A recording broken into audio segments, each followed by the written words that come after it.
அன்பார்ந்தவர்களே, சென்ற ஆண்டு தவ காலத்தில் நாம் மனம் திரும்புவதற்கு உதவக்கூடிய கேள்விகள் பலவற்றை ஒவ்வொரு நாளும் எழுப்பி சிந்திக்க வைத்தோம்.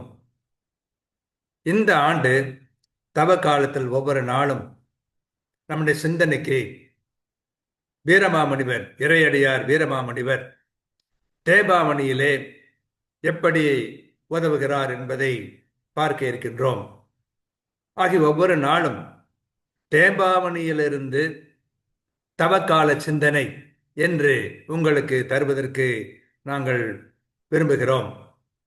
அதை நீங்கள் வாசித்து கேட்டு மகிழ்ச்சி அடைவீர்கள் என்று நம்புகிறோம்.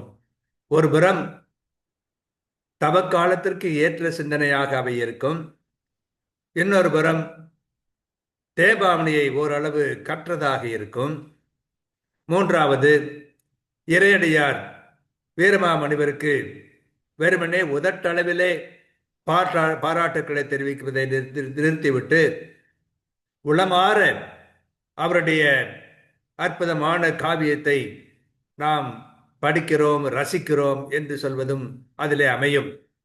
இந்த கண்ணோட்டத்தினால் இந்த ஆண்டு தவக்காலம் முழுவதற்கும் தேம்பாவணியிலிருந்து ஒவ்வொரு நாளும் ஒவ்வொரு செயல் உங்களுக்கு தருவதாக எண்ணியிருக்கிறோம். நீங்கள் அதை வரவேற்பீர்கள் என்று நம்புகிறோம். வாழ்க!